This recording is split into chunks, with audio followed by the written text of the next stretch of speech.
Magandang umaga sa ating lahat. Ngayon ay January 30, 2024 at narito ang update ukol sa maging lagay ng panahon sa susunod na 24 oras.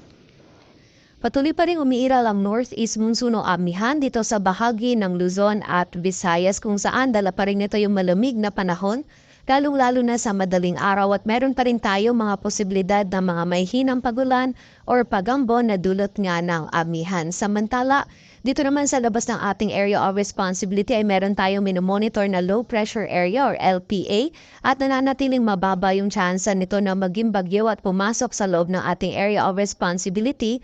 Ngunit yung trough or extension nito ay nagdudulot ng mga pagulan dito sa malaking bahagi ng Mindanao, lalong-lalo na sa silangang bahagi nito.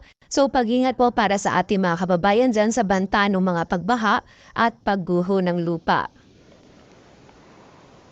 At para nga sa magiging lagay ng panahon ngayong araw ng Martes, maulap na kalangitan at magiging mataas yung tsansa ng mga may hinang pagulan or pagambon dito sa bahagi ng Cagayan Valley, Aurora, Quezon at Bicol Region dulot yan ng amihan. Samantala, dito sa Metro Manila maging sa nalalabing bahagi pa ng Luzon ay patuloy nga magiging generally fair weather condition yung ating mararanasan.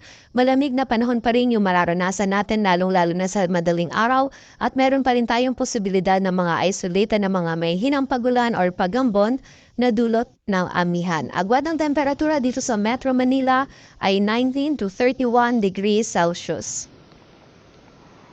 Samantala sa bahagi naman ng Visayas at Mindanao, dito sa mga bahagi ng Samar, Northern Samar, Eastern Samar maging sa Leyte ay makaranas din tayo ng mataas na tsansa ng mga may hinang pagulan or pagambon na dulot pa rin ng amihan. Samantala dito sa bahagi ng Palawan, Western Visayas at Central Visayas ay patuloy din magiging bahagyang maulap hanggang sa maulap yung ating kalangitan at meron din tayo mga posibilidad pa rin ng mga isolated na mga may hinang pagulan or pagambon na dulot pa rin ng amihan.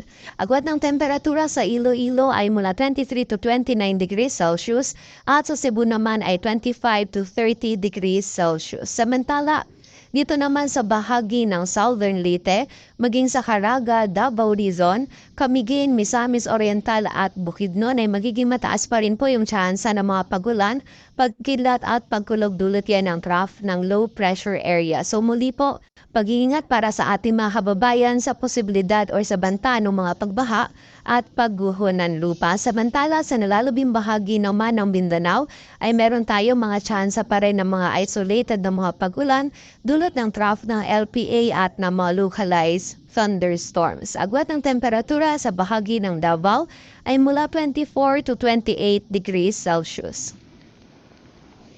At para naman sa lagay ng dagat baybayin ng ating bansa, dulot pa rin ng amihan ay meron pa rin tayo kung nakataas na gale warning sa northern coast ng Camarines Norte, eastern coast ng Albay, sa northern at eastern coast ng Sorsogon, maging sa northern Samar, eastern Samar, Samar, Biliran, Leyte, Southern Leyte, maging sa bahagi din ng Dinagat Island, Surigao del Norte kasama na ang Siargao at Bukas Grande Islands, Surigao del Sur maging sa eastern coast ng Davao Oriental kung saan mapanganib pa rin po yung pagpalaot para sa ating mga kababayang mangisda pati na rin yung may mga maliliit na sasakyang pandagat.